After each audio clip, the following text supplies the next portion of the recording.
Hello Tenno, Zelp here and welcome back.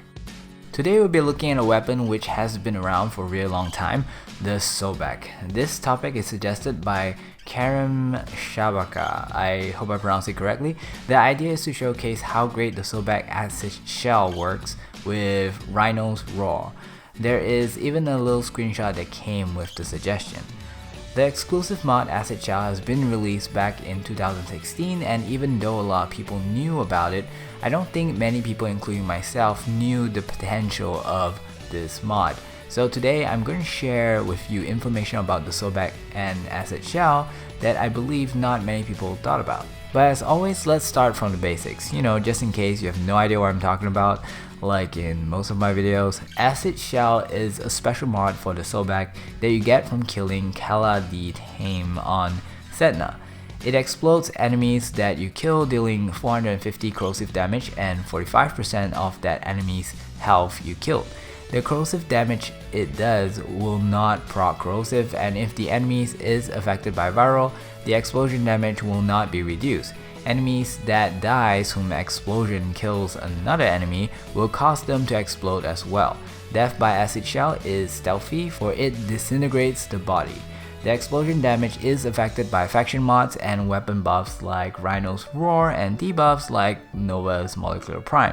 I am literally just reading off wiki at this point. Now for some common questions that is not on wiki, like what is the explosion damage type? Yes, part of the damage is probably corrosive as is mentioned on the mod, but the damage done based off enemy's health was not mentioned. I feel like most people would just assume that it will be corrosive as well, but funny enough, when I tried to run some tests on this, I actually found a different damage type. So the way I decided to test this is by pausing some ancient healers, and the deal is, since ancient healers takes extra damage from corrosive, by comparing the explosion damage based off his health, we can calculate and see if it's truly corrosive damage. After the calculations, the result shows that a level 140 ancient healer should do 52.7k damage to its surrounding. If that damage is a full corrosive damage, it would have done an extra 75%, because if you go over to the ancient healer page, you can see that ancient healers have a weakness which is corrosive, and it should do about 92.4k damage instead. However, from what I could see from the readings that I've recorded, it is doing about 70k plus ish, and for that I believe that the explosion damage is actually blast damage, which gives 50%. So let's come over here. You can see that ancient healer does have another weakness, which is blast damage with a buff of 50% extra damage.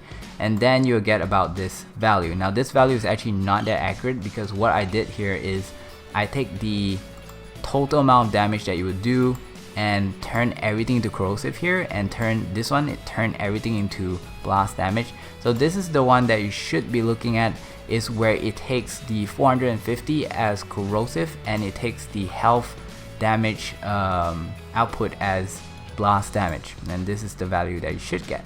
Now you realize that among all the values that you see here, it varies, and this kinda implies that the explosion damage does have a damage fall off. So the further away the enemy is from the explosion, the less damage it deals.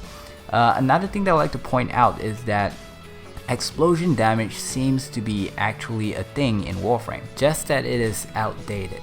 If you go to wiki and type in explosion damage, they do have a category on it, but it does not tell you that it is blast damage, even though everything seems to point to it being blast damage. But then it just shows you a lot of things and a lot of examples that seem to be doing blast damage. So probably in the game, explosion damage is equal blast damage. Another thing people might wonder is if enemy gets a health buff like with Well of Life from Trinity, which increases the enemy's health by 10 times, will the explosion be 10 times more damage? And the answer is yes, it will. It may be hard to kill it fast before the Well of Life duration ends, which you can have your teammates lower its health first as long as you do the last hit, and the damage can be really huge. But since technically you are exchanging damage for blast damage or the explosion, the total amount of time you spend trying to kill one enemy could be used to kill multiple enemies and generate just as much damage as well, unless you have some kind of strategy.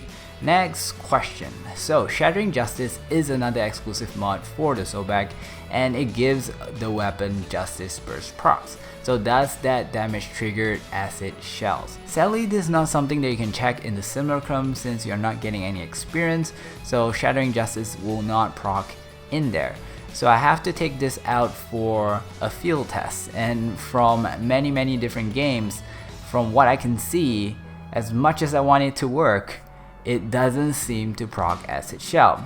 Although the status chance buff from Shattering Justice is not increased with status mods, it's still kinda increased with multi-shot, but in my opinion, that slot could be better used with something else if you are going for high damage. Next question. Will acid shell trigger if enemy dies from damage over time like burn or gas or bleed damage? Okay, simple enough to test. Yep, it works.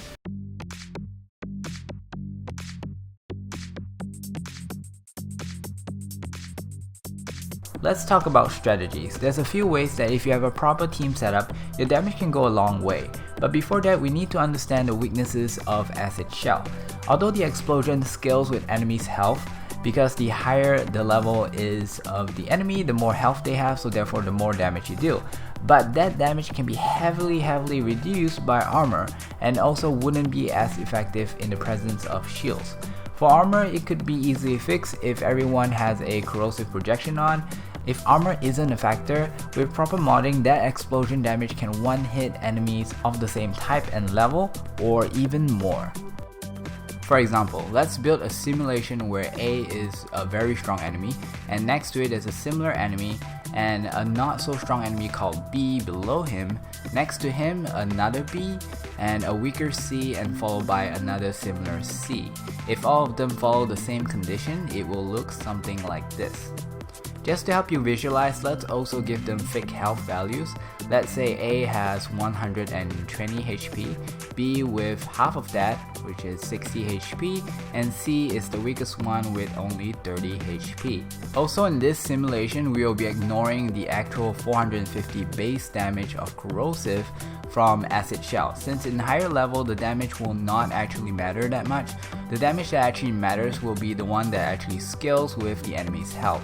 So if you were to kill the enemy A and acid shell with the trigger, you will be dealing 45% of the enemy's A health to the nearby enemies like other A's and B's. Sadly, in this scenario, that is pretty much it, because the damage is not enough to kill any of them. But let's say the base corrosive damage did manage to kill B at least. Then he will explode and deal damage to his surrounding, but it's still not enough to kill any of the enemies, not the stronger ones and not the one with his same level. But maybe he will be able to kill one of the C enemy. So what you get is you have this column of enemies that died from acid shell, from shooting the strongest enemies within the group. If you can kill 3 A units that are close together, their combined explosion damage will be 135%. And since A units are the strongest, this means nothing could survive that. As long as they are in range, it doesn't matter how many strong ones there are around, they will all die and contribute to an even greater explosion. Except not always. Apparently there is a bug haunting the acid shell that I have experienced myself as well. If you were to go to the acid shell wiki page, you can see that this mod has an explosion radius of 15 meters. But if you scroll down, and you'll see that there is a bug that makes the explosion non-radial, which can sometimes make things not go as planned. I also believe that this bug has been around for almost 2 years now. Maybe they forgot about it. Now, something I did not expect happens when you use a buff like Rhino's Roar with acid shell, even though it's mentioned on wiki. You see, I thought that it would increase the base damage, which is that little 450 corrosive damage, because If they allow the damage to increase the damage percentage based on health too, it just obviously would be really strong. Like so strong that the explosion damage is actually higher than the damage your weapon does. So with Rhino's Roar, if you can just increase the explosion damage by 123%, the damage will do exactly 100% of the enemy's health. And that means that you need about 246% power strength if I'm not mistaken on Rhino, but that is only if enemies is exactly on the spot of the explosion. If you consider damage fall off, you might want to add a bit extra power strength to be safe. So this is how things could go down.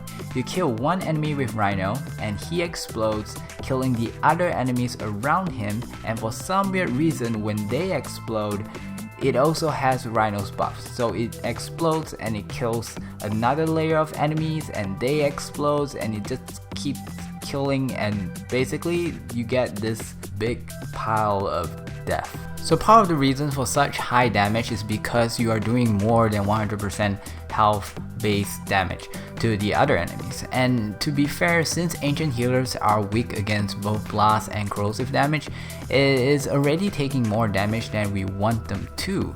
So in the next test, I will do this test with a group of chargers at level 140. I know they are weaker in general, but since they are not weak against blast or corrosive, we know that they are dying not because of health damage modifiers. You can also use Nova for this test since Molecular Prime gives a double damage, so that 45% health damage becomes a 90%. If you were to put in a faction mod, it can help you reach about 120% health damage. Since Nova's skill multiplier is fixed, you can run a speed Nova to closely pack the enemies. Personally, I like Saryn. Her spores has 100% viral proc on enemies, so instead of increasing your damage to 200% like Nova did, you simply reduce the enemy's health by half. And again, with faction mods, you should be doing about 60% enemy health damage, and since they only have 50%, they will die. Saryn's Spore can also be popped by Acid Shell Explosion. If your Sobek is modded with gas, you can also do toxin damage because of Spore to the enemies in a huge range. Lowering the health before even coming close does make it a lot easier to trigger Acid Shell. And playing with gas also means that if enemy is not dying from your Sobek's toxin damage, your allies can weaken them such that it is a DOT kill and they will still explode. Realize that I said toxin damage from your Sobek and not from the Spore combo because that toxin DOT will not trigger Acid Shell. Also, Spore costs very little energy to cast. If you want to learn more about Saryn and her abilities, there will be a link down in the description where you can check out. Now what you see in the background is a 2-man cell, 1 Rhino and 1 Saryn versus a group of corrupted heavy gunner at level 130. With good modding, we are able to kill these group of very tough enemies in one hit with the Sobek. Okay, so this is my version of the Sobek and Acid Shell video. Thank you for asking, Kareem. Please send me a message on Discord to collect your prize, and the 4.2k milestone Glyph winners will be listed down in the description below. I put extra effort in making this video more compact, and I hope I managed to clear some doubts about Acid Shell and shared something interesting with you guys. Please leave a comment on what you think, and I'll see you in the next video. Hey guys, don't forget to like and subscribe if you deem the content worthy.